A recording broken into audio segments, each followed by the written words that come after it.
Hi everyone, my name is Amanda Silver Sister and welcome back to my YouTube channel. So today I want to talk about how I'm starting to see a parallel between choosing to go gray and choosing not to drink. Now you're going to have to hang in there with me because I do drink wine, but I will explain in a sec.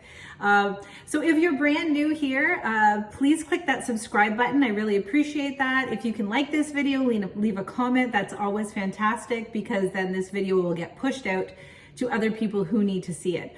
My goal on here is to encourage women on their gray hair grow out. And sometimes I just come on here and share my thoughts. If you have any questions specifically about going gray, leave them in the comments. I love ideas for new videos. Now I've got a lot of videos on here. The other thing you can do is look at some of those old ones. Some of them are pretty bad, I must admit, but I think some of them are okay. But anyway, so today I'm coming on here not really dolled up and my dishes are in the back. I was telling you guys about 3 weeks ago that I started working part-time. So I'm really gonna try to come on here a little bit more consistently and show up, and I'll try to do at least a 10-minute video.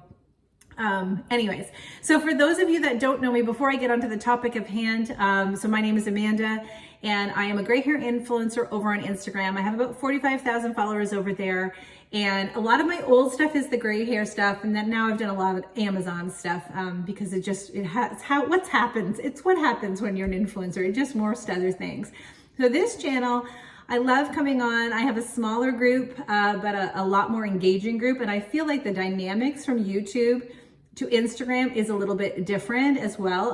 This actually seems to be more 50 to 70.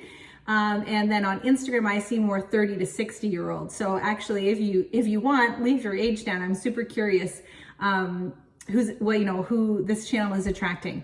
Then the last thing I want to do before I get started is I want to show you the back of my hair because it is so important that you see that gray hair. You just never know what you're going to get. People are very surprised when they see that I still have a lot of dark hair because I have quite white hair. So I'll show you the back. And I just literally got out of the shower not too long ago. So I apologize. You got dishes, you got me like this, but I'm coming on. I often come on just as I am and I don't do a lot of editing. So this is me before going gray. So you have context. Okay. So now this is something I've noticed.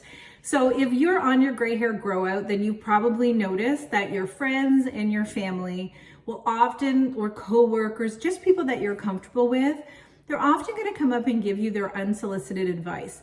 And they may come up and say, why would you want to go gray? It's just going to make you look older. Or I think you're going to not look very good. And I think you probably look better with your dyed hair. Or they just go like, what? Why would you do that? Or they'll say things like, well, I know I just couldn't do it. I'm not brave enough to do it. So they use really strong words. And it starts to get into your head. And I want to let you know that the reason that they're doing that is your decision to go gray is not socially acceptable. It's getting more socially acceptable, but what's more socially acceptable for a woman is for them to try to look as young as possible for as long as possible. Now, please don't hear that I think going gray is letting yourself go, because I don't. I've said in previous videos, I feel letting yourself go gray is not letting yourself go, but letting yourself grow. And I'm okay looking my age, and I don't want to try to look 40 or 30. I'm happy with my gray hair. I don't want to feel upset when I see a new wrinkle or I start to show the signs of aging. I want to age gracefully. And I find that as I was trying so desperately to look younger and dyeing my hair and that kind of stuff and just kind of hiding those grays, I was actually making myself look a little bit harsher. So anyways, but you'll notice that you'll get a lot of flack from people because your going gray makes them uncomfortable. Why does it make them uncomfortable? They're just not used to seeing a woman who is comfortable in their own skin, who is willing to do this gray hair grow out, which is uncomfortable. It makes them uncomfortable to see you with a demarcation line like here. It just makes them uncomfortable because you are being confident, you're being bold, you're changing a narrative that they have been told for many, many years, and they're not wanting to deal with or address it.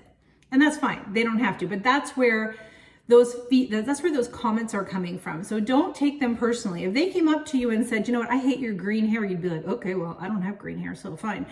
You don't have to hear what they're saying as truth, because it's not your truth, it's their truth. It's what they're struggling with. So, and I was thinking about this because I saw this almost, I think he was a comedian, but he was saying how he had given up drinking.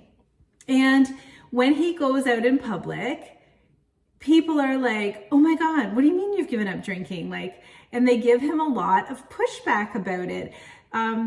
You know, you can be at a table with everybody's drinking. Nobody has an issue with somebody's over drinking, everybody drinking. But the one guy over here who says, you know what, no, thank you, I don't want to have a drink. It causes a reaction to people. I've heard people say, well, I don't trust somebody if they don't drink. And they say it in jest, but I think what it is if you see somebody again in a social situation who is breaking social norms and deciding, nope, like drinking is very socially acceptable. So it is in the minority to decide I'm not going to drink. And so when you do that around other people, they're faced with their feelings about your decision. And even if that person, and generally the people who've decided to go gray or the people who've decided not to drink, they're not usually trying to convert everybody. I'm on here to encourage the people that are interested. I'm certainly not, you know, knocking on everybody's door, professing that the gray hair way is the only way to go. But I find that really interesting. And so I'm curious if you guys have done something that's maybe against the social norms, and that in fact you found you've gotten more flack for it than just adhering to, you know, what everybody else does. And I think, I mean, really, when we're kids, we call it peer pressure.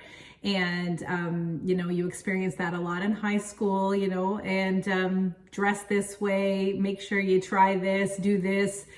Yeah. And so I think it really is just something that's kind of interesting to me. And so if you are one of those people who have given up something that is really socially acceptable, please let me know down in the comments.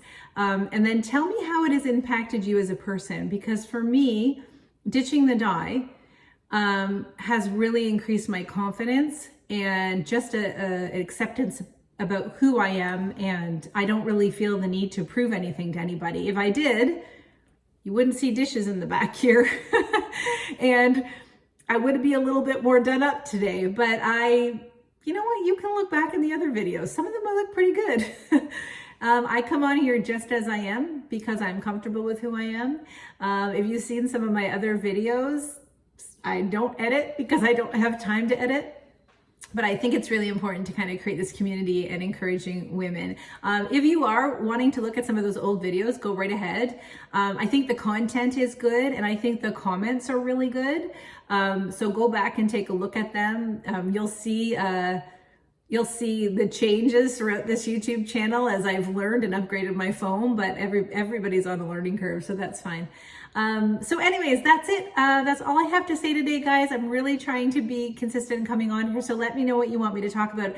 I did try a brand new silver shampoo and a moisturizing conditioner, and it was from another silver sister, so I will show it to you guys later. Maybe I'll do a product one or something soon about what I'm using, but I am gifted so much purple shampoo and conditioner, and they're not all created the same. This one so far, my hair feels, I didn't really style my hair today, but it feels great so far. So I'm gonna try it a couple more times before I share what it is, because some purple shampoo sucks. Oh, I should tell you something. I think it was my last video. No, it wasn't my last video, but in another video, a hairdresser piped in and didn't like my comments or didn't like my advice. So again, interesting comments. So I told her I appreciated her coming on.